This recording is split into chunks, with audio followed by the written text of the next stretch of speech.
আমার মুসলমান পৃথিবীর জমিনে আল্লাহর কোরআন এমন গ্রন্থ বাবা, পৃথিবীতে যদি কোরআন আপনার কাছে থাকে দাজ্জালের মতো ফিতনা থেকে রক্ষা পাবেন। জোরে বল সুবহানাল্লাহ।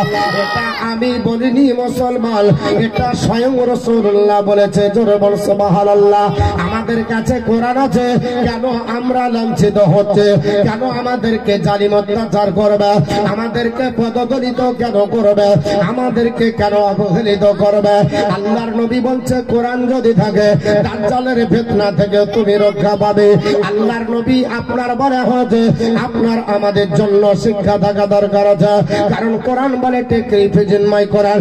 আমি কোরআনে তোমরা শরণাপন্ন হও, any problem I will be solve. আমি তোমাদের সব সমস্যার সমাধান দেব। জোরে বলো সুবহানাল্লাহ।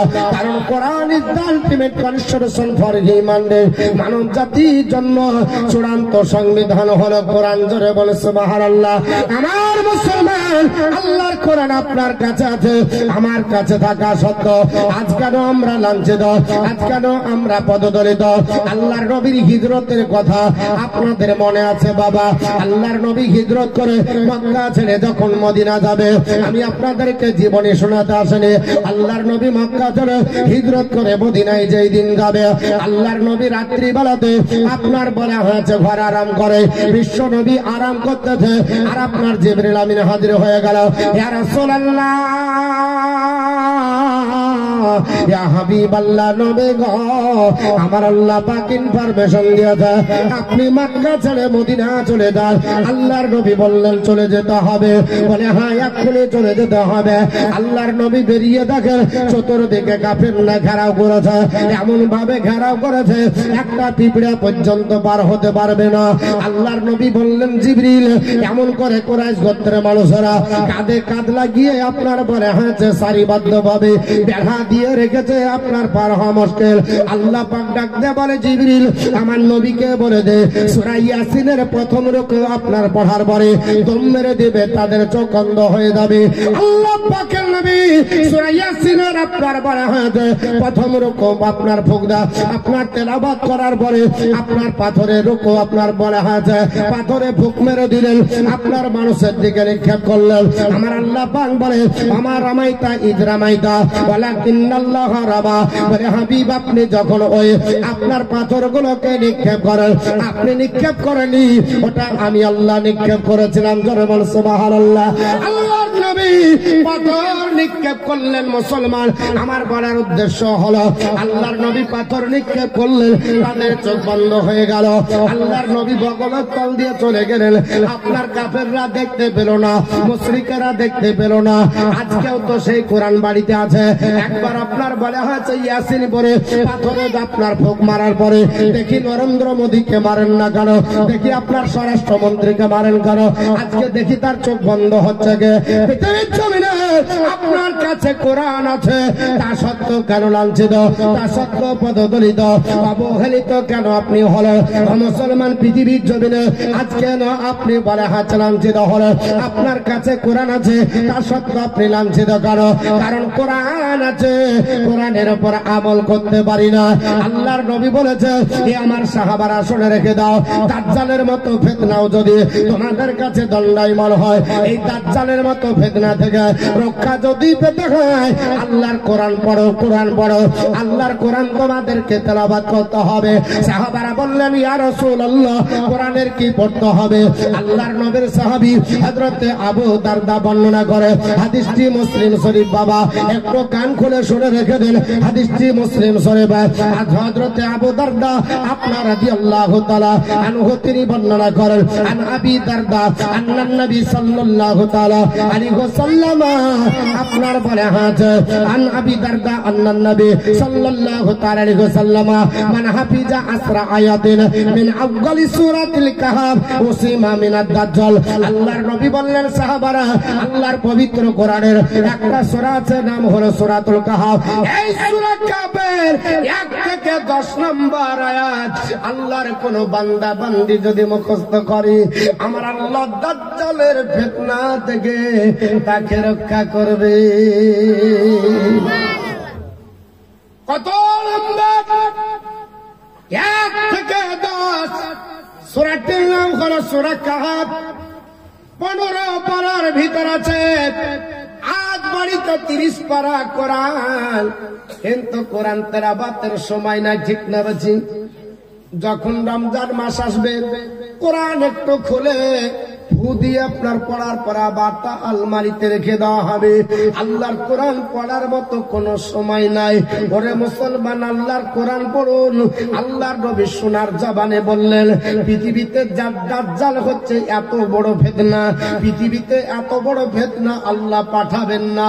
এই দাজ্জালের ফিতনা হচ্ছে সবচাইতে বড় কঠিন ফিতনা। ওরে আমার সাহাবারা, দাজ্জাল যখন পৃথিবীতে অবতরণ করবে, একজন নারী যদি আপনার শাড়ি পরে, ওই শাড়িটা পরতে পরতে অর্ধেক শাড়ি পরা হয়েছে আর অর্ধেক শাড়ি এখনো পরতে বাকি আছে। দাজ্জাল তার কণ্ঠে যদি বাইরে রাস্তাতে গান গায়, ওই দাজ্জালের কণ্ঠের গান শোনার পরে মেয়েটা আর আপনার বলে হচ্ছে শাড়ি পরার সময় পাবে না, অর্ধেক শাড়ি পরে দাজ্জালের পিছনে দাঁড়াবে। জোরে বলেন আস্তাগফিরুল্লাহ। এত বড় আপনার দাজ্জাল তার ফিতনা নিয়ে আপনার পৃথিবীতে আপনার অবতরণ করবে। নবী বলছে এই দাজ্জালের ফিতনা সবচাইতে বড় মারাত্মক। একটা লোক যদি চটি পায়ে দিতে শুরু করে, এক পায়ে চটি পায়ে দেওয়া হয়েছে, অপর পায়ে চটি পায়ে দেওয়া হয়নি। এক পায়ে চটি পায়ে দিয়েছে, অপর পায়ে পা দেওয়ার জন্য চটিতে পা ভরেছে। দাজ্জাল তার কণ্ঠে গান তুলেছে। নবী বলছে আর চটি পায়ে দেওয়া হবে না, এক পায়ে চটি পায়ে দিয়ে মাতালের মতো দৌড়াতে লাগবে। একটা জামা গায়ে দিতে গিয়ে একটা হাত ভরেছে, অপর হাত ভরতে বাকি আছে। আল্লাহর বান্দা বান্দি যদি শুনতে পায় দাজ্জাল তার কণ্ঠে গান তুলেছে, নবী বলতেছে ওই লোকটার জামা পরার সময় পাবে না, দাজ্জালের পিছনে আপনার দৌড়াতে লাগবে। মুসলমান, আর যদি দাজ্জালের বড় এত ফিতনা হয়, এই ফিতনা থেকে রক্ষা পাবে আল্লাহর কোরআন থেকে। ওই সূরাটার নাম হলো সূরাতুল কাহাফ। সূরা কাহাফ 15 পারা। আপনার বলে হয়েছে 1 থেকে 10 নম্বর পর্যন্ত আয়াত মুখস্থ করুন। পড়ার পরে যদি আপনি বলে হয়েছে মুখস্থ করে আমল করুন, আল্লাহর নবী বলতেছেন সাহাবারা, দাজ্জালের ফিতনা থেকে আমার আল্লাহ রক্ষা দেবে। তো দাজ্জালের ফিতনা থেকে যদি রক্ষা পাওয়া যায়, তাহলে দুনিয়ার আপনার ফিতনা থেকে রক্ষা পাবো কি পাবো না? জোরে বলুন বাবা। এ মুসলমান, দুনিয়ার ফিতনা থেকে তো রক্ষা পাবো, কিন্তু বর্তমানে যুগে আজ আমাদের কোরআন তেলাওয়াত নয়, আজ আমরা কোরআন পড়ি না। আল্লাহর কোরআন যদি না পড়েন বাবা, বাড়িতে কোনোদিন শান্তি আসবে না। আল্লাহর নবী বলেছে সাহাবারা, আল্লাহর কোরআন যদি বাড়িতে পড়ো, ওই কোরআন পড়লে বাড়িতে আমার আল্লাহর রহমত জোরে জোরে পড়ে। জোরে বল সুবহানাল্লাহ।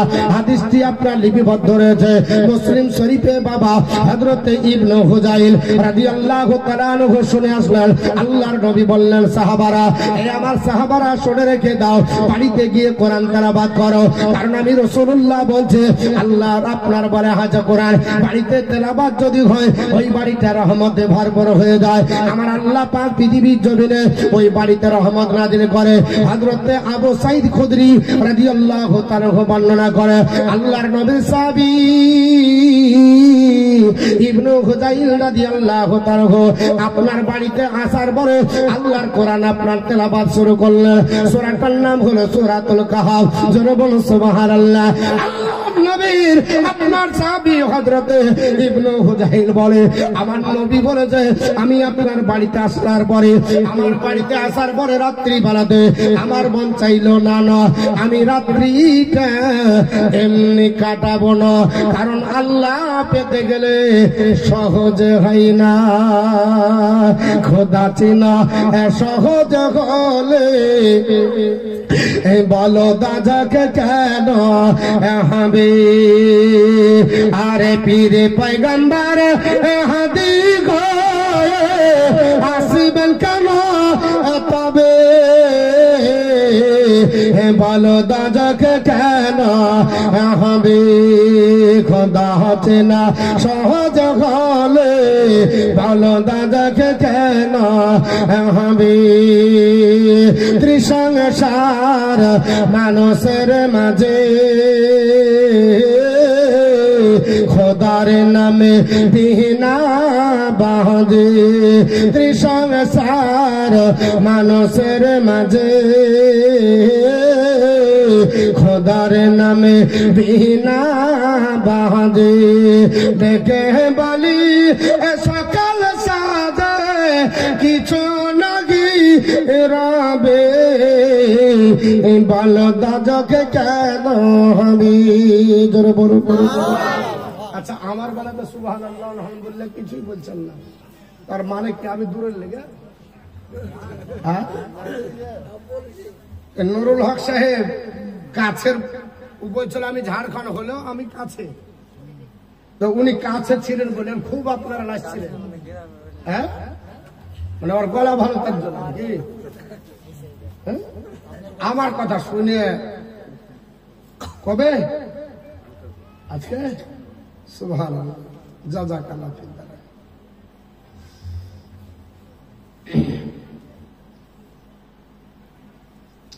আচ্ছা প্রশ্নের গলার উত্তরগুলো সব শেষে দিলে ভালো হয় না? চলবে চলবে, হ্যাঁ সব শেষে দিলে একটু ভালো হয়, একটু থাকে। সুবহানাল্লাহ মাশাআল্লাহ একটু বলবেন, তাহলে আমার তো মনটা ভালো করে নাকি। ওকে যদি 10 বার দেন আমাকে 1 বার তো দিবেন। হ্যাঁ, আর খোদা চেনা সহজ গলে ভালো দাদাকে কেন হবে ত্রিসংসার মানুষের মাঝে খোদার নামে বিনা বাঁধে রেখে বলে সকাল সাদে কিছু নাগি রবে ভালো দাদাকে কেন হবে খোদা হচ্ছে না সহজ গলে ভালো দাদাকে কেন হবে মানুষ পোষণ স্বভাব সমান শিখা দেখায় হইবা বধান মানুষ পোষণ স্বভাব সমান শিখা দেখায় হইবা বধান আসে না গেল ভুলিতে কারণ আসে না গেল ভুলিতে কারণ বেঈমান হয়ে যাবে বলো দাদাকে কেন হবে খোদা হচ্ছে না সহজ হলে বলো দাদাকে কেন হবে আল্লাহুম্মা সাল্লি আলা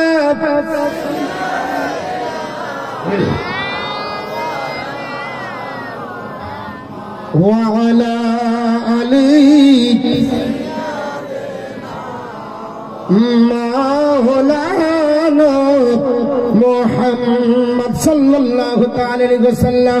আমার মুসলমান পৃথিবীর জমিনে আমি আপনাদের কাছে জানাতে চাইছিলাম হযরত ইবনে হুযাইল রাদিয়াল্লাহু তাআলা আপনার নবীর কাছে শোনার পরে আপনার কোরআন তেলাওয়াত করতেছেন, হঠাৎ করে আস্তাবল ওই যে ঘোড়া বাঁধা থাকার জায়গার নাম আস্তাবল বলা হয়, ওই ঘোড়া বাঁধার জায়গাতে ঘোড়াটা যেন লাসছে, জোরে বল সুবহানাল্লাহ।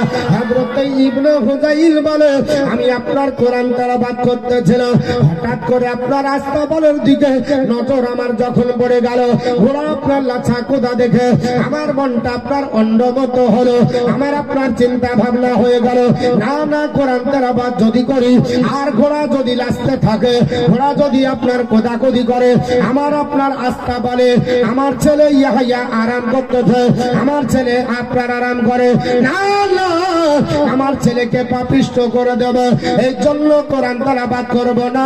হযরত ইবনে হুযাইল বলে আমি কোরআন তেলাওয়াত বন্ধ করে দিলাম।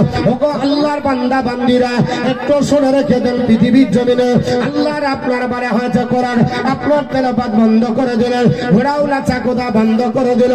ও মুসলমান পৃথিবীর জমিনে আল্লাহ কোরআন তেলাওয়াত আপনার বন্ধ হয়ে গেল, আপনার বারে হয়েছে ঘোড়ার লাছা, আপনার কোদা বন্ধ হলো।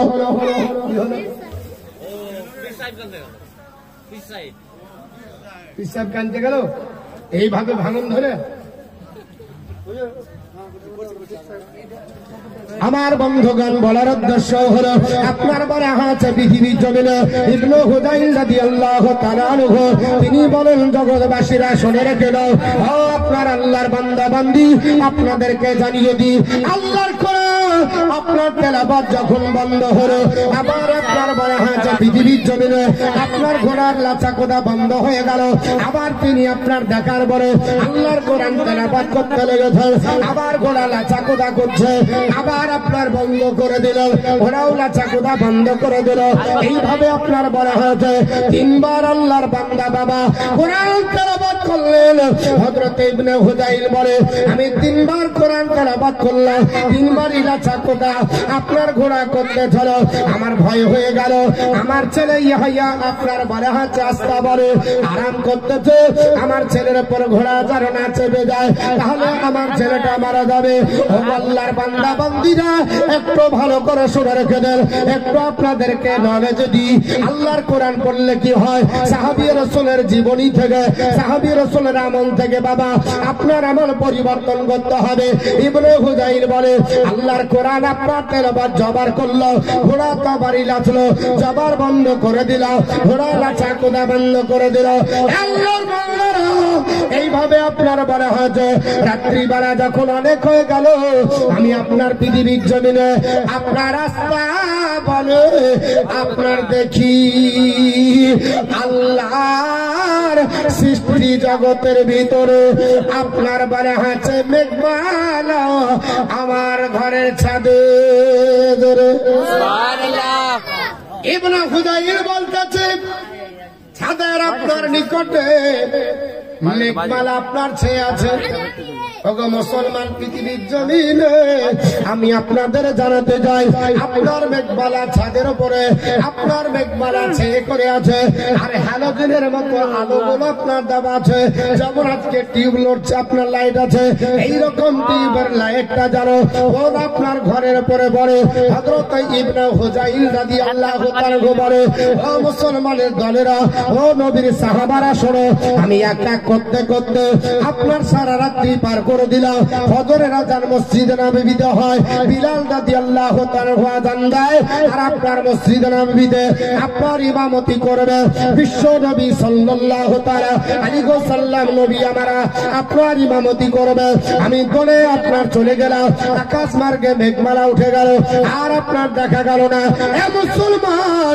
হযরত ইবনে হুযাইল বলে আমি বিশ্ব নবীর পিছনে আপনার ফজরের নামাজ পড়লাম নামাজ আপনার শেষ হয়ে গেল আল্লাহর নবী মুখ ফিরে তাকালেন আমি নবীকে বললাম ইয়া রাসূলুল্লাহ ইয়া হাবিবাল্লাহ নবী গো আজ রাত্রি বেলাতে এমন কি ঘটনা ঘটে গেল এমন কি ঘটনা ঘটে গেল ইয়া রাসূলুল্লাহ ইয়া হাবিবাল্লাহ আমি রাত্রি বেলাতে দেখি আমার বাড়ির ছাদের উপরে মেঘমালা আপনার ছায়া করে আছে আর হ্যালোজেনের মতো আলোগুলো আমার বাড়িকে জ্যোৎস্না করে পূর্ণিমার চাঁদের মতো করে আপনার আলো দিতে চলো আল্লাহর নবী ডাকতে বলে এই ইবনে হুযাইল এই চাঁদের উপর মেঘমালা যেটা দেখতে পাচ্ছিল ওটা মেঘমালা নয় ওটা আমার আল্লাহর ফেরেশতার দল ফেরেশতা আল্লাহ এত পাঠাচ্ছে ছাদের কাছে নেমে এসেছে ঘন হয়ে দেখে মনে হচ্ছে মেঘমালা আর যেগুলো তোমরা তুমি দেখতে পাচ্ছ টুনি বাল্ব হ্যালোজেন লাইট ওগুলা লাইট ওগুলা হচ্ছে আল্লাহর নূর ঝরে ঝরে তোমার বাড়িতে পড়ছিল ঝরে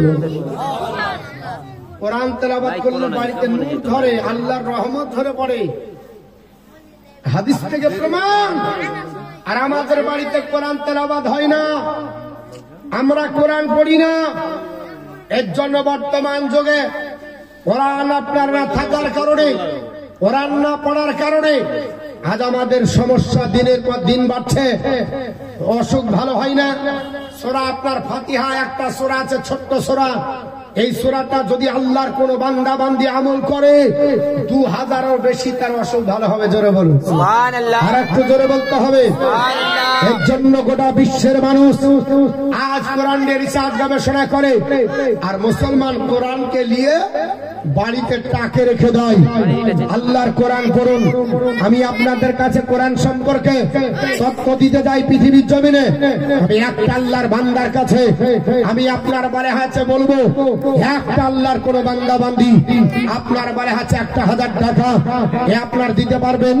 আছে কোন আল্লাহর বান্দা বান্দি যে আমরা আপনার বলে হাতে কোরআন লাড়ি, যে আপনার বলে হাতে নবীর সুন্নাত তরিকায় চলি, যে নবীর সুন্নাত আপনার বলে হাতে বাড়ি? পৃথিবীর জমিনে গোটা বিশ্বের মানুষ একত্রিত হয়ে এটাই আপনার স্বীকৃতি জ্ঞাপন করেছে। নবী বলল আমার দুটো জিনিস রেখে গেলাম, একটা হলো হাদিস, একটা হলো কোরআন। এই দুটো জিনিস এত ভাইটাল, যদি মানুষের বুকে থাকে পৃথিবীর জমিনে কোনোদিন ওই মানুষ নিম্নগামী হয়ে চলবে না। আল্লাহ তাআলা আপনার মাথাকে উঁচু করে রাখবে। জোরে বলুন সুবহানাল্লাহ।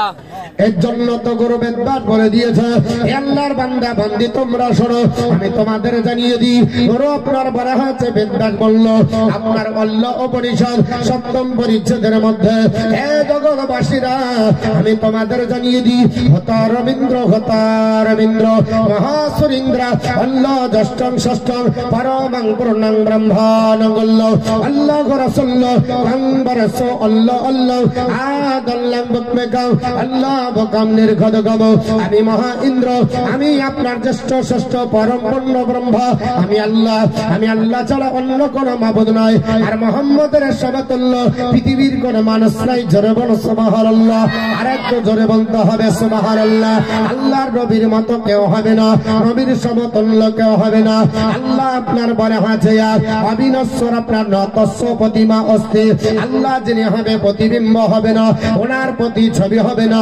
আপনার বলে আছে এক নেব দ্বিতীয়, আল্লাহ এক হবে দ্বিতীয় হবে না। বলে দাও ওই নবীর প্রশংসা করলে, ওই আল্লাহর গুণকীর্তন করলে, ওই আল্লাহর আপনার বলে হয়েছে বড় পৃথিবীতে কার জায়গা হবে? উনি বললেন জগৎবাসীরা ও আমার আপনার ভক্তরা শোনো, আল্লাহ পৃথিবীর জমিনে আমার পর আপনার আল্লাহর পরে যাকে 1 নম্বরে স্থান দিয়েছে পৃথিবীর জমিনে করো। আপনার গ্যালিলিও হবে না, আপনার সক্রেটিস হবে না, আপনার নেপোলিয়ন বোনাপার্ট হবে না, আপনার কোন বিজ্ঞান হবে না, আইজাক স্যার আপনার আইজাক হবে না, আপনার বলে আইনস্টাইন হবে না, পৃথিবীর কোন বিজ্ঞান হবে না, পৃথিবীর কোন নেতা হবে না। আল্লাহ পাক যাকে শ্রেষ্ঠত্ব দিয়েছে তার নাম হলো মক্কার জ্যোতি, মদিনার বাতি, মদিনার আপনার পুষ্পফুটিত ফল, বিশ্ব রাসূল জনাবে মুহাম্মদ রাসূলুল্লাহ সাল্লাল্লাহু তাআলা আলাইহি ওয়াসাল্লাম। জোরে বল সুবহানাল্লাহ। বলা হলো আপনার গর্বণকে গর্বণ আপনার বলা হয় যে ওই নবী শ্রেষ্ঠ হবার কারণটাকে বললা পৃথিবীর জমিনে আপনার আদম আলাইহিস সালাম থেকে ঈসা রুহুল্লাহ পর্যন্ত যত আপনার নবী আসবে প্রত্যেক নবীর আলাদা আলাদা আপনার বাক্য হবে, আলাদা আলাদা কলম হবে, আলাদা আলাদা সঙ্গীত হবে। আর জাতীয় সঙ্গীত হিসাবে আমার আল্লাহ পাক যাকে দিয়েছে তিনি হচ্ছেন বিশ্ব রাসূল। ওই নবীর জাতীয় সঙ্গীতটা আদম নবীও পড়েছে, ঈসা নবীও পড়েছে, এবং আপনার কিয়ামত পর্যন্ত যত আপনার বান্দা বান্দি আসবে ওই জাতীয় সঙ্গীতটা পড়বে, ওই আপনার মহামন্ত্রটা পড়বে, ওই আপনার কলমাটা পড়বে। আল্লাহ পাকের নবী বলেছে হে জগৎবাসীরা শুনে রেখে দাও, আপনার মান ক্বালা লা ইলাহা ইল্লাল্লাহ দাখালা ফিল জান্নাহ। আল্লাহর বান্দা বান্দিরা যদি আমার কলমা পড়ে নাই আল্লাহ তাকে জান্নাত দেবে।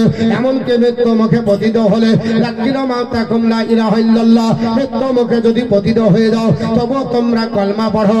মান কানা আখিরু কালামিহি লা ইলাহা ইল্লাল্লাহ দাখালাল জান্নাহ।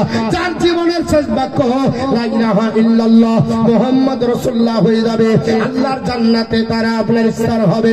জোরে বলুন না সুবহানাল্লাহ। এই জন্য গৌরবণ বলল হে জগৎবাসী তোমরা শোনো, অথর্বেদ সংহিতা কাণ্ড শ্লোক নাম্বার 9 এর মধ্যে লেখা আছে মুহাম্মদ রাকাম্বরস ইল্লাল্লাহি ইল্লাল্লাহ। মুহাম্মদ ওই আল্লাহর রাসূল যে আল্লাহ ছাড়া অন্য কোনো মাবুদ নয়। মুহাম্মদ ওই আল্লাহর রাসূল যে আল্লাহ ছাড়া অন্য কোনো আপনার বলা আছে মাবুদ নয়। আর মুহাম্মদ আল্লাহর প্রেরিত রাসূল। জোরে বল সুবহানাল্লাহ। গৌরবণকে জিজ্ঞেস করা হলো এত যখন কোনো কীর্তন করো ওই নবীর নাম কিভাবে আপনার জপ জিকির করা যাবে। উনি ডাক দিয়ে বলতেছেন আমার ভক্তবিন্দু তোমরা শোনো, এটা আছে উত্তরণ বেদ অনকাহি পঞ্চম পরিচ্ছেদের মধ্যে আপনার লিপিবদ্ধ রয়েছে। ধরো আপনার বর্ণ ডাক দিয়ে বলে হে জগৎবাসীরা লা ইলাহা হাত্তি পাতাল ইল্লা ইলাহা পরম পদমা জন্ম বৈকুণ্ঠ অপদিন দিদি জপিন মুহাম্মাদান নারে তাকবীর। পৃথিবীর জমিনে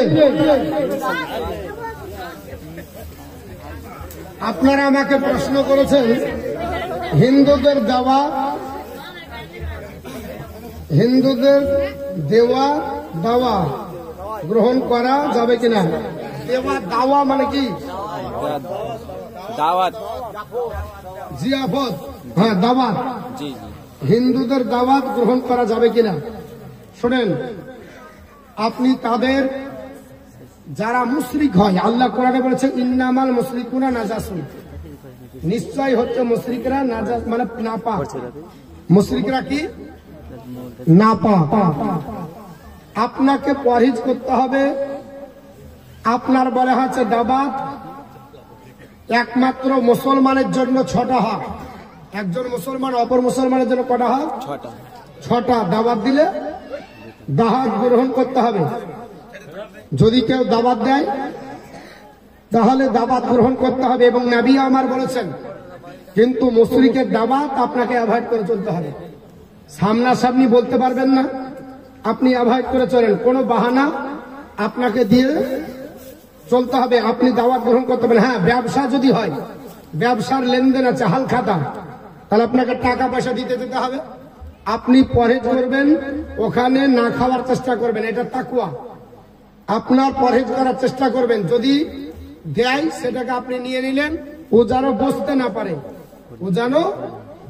না পারে, যেহেতু আপনার বিজনেস, এখানে আপনার বিজনেস পারপাস আছে, এর জন্য আপনাকে পরহেজ করতে হবে। কিন্তু খাওয়া দাওয়ার অনুষ্ঠান করেছে, পিকনিক করেছে, আপনাকে বলছে যে এসো আমার বাড়িতে খেয়ে নাও, তাহলে আপনি ওখানে যাবেন না। কেন?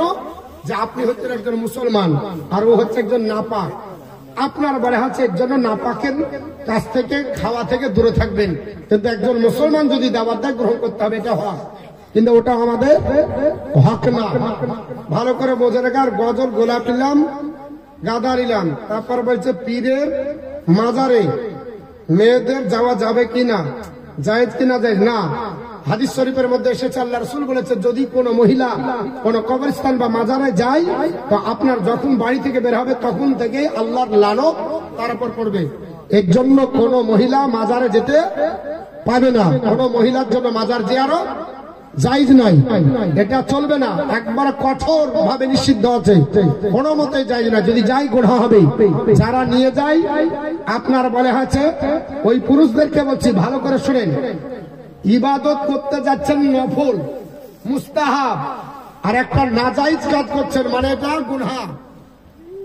আপনি যদি হারাম করেন তো কাবিরা গুনাহ হবে। অতএব কোন মহিলা কোন পীরের মাজারে যেতে পাবে না।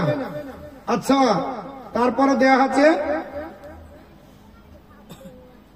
কি লেখা আছে,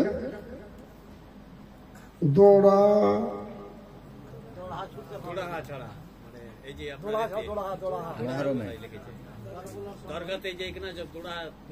দৌড়াহা ছাড়া কি যায় না, ঘোড়া দৌড়াহা মানে একটু বাংলায় বুঝিয়ে দেন। কাশির ছেড়ে আস্তাগফিরুল্লাহ একবার গোল করে হারা ওয়া চলবি না। কাশিদ বের করা যাবে না, ইমাম বাড়ি তৈরি করা যাবে না। আপনার বলা হচ্ছে সবগুলো ঢোল পিজানা যাবে না, লাঠি খেলা জায়েজ নাই। আপনার বলা হচ্ছে ছোড়া পিটা জায়েজ নাই। এগুলো ইসলামিক আপনার বলা হচ্ছে কোন দলিল নয়। এগুলো হচ্ছে ইমামি, আপনার ইমাম হোসাইনের মহব্বতের আপনার বলা হচ্ছে নিয়ম না। এগুলো হচ্ছে এজিদি প্রথা।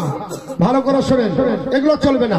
কাশিদ বের করা বলেন, জারি পিটা বলেন, ঢোল পিটা বলেন, তাজিয়া বলেন, আপনার ইমাম বাড়ি বলেন, ঘোড়া বের করা বলেন, আগুনের পিঠে আগুনের উপর দিয়ে হাঁটা বলেন, আপনার বলে হচ্ছে মাতম পিটা বলেন, এগুলো সব নাজায়েজ এবং হারামের আওতায় পড়ে।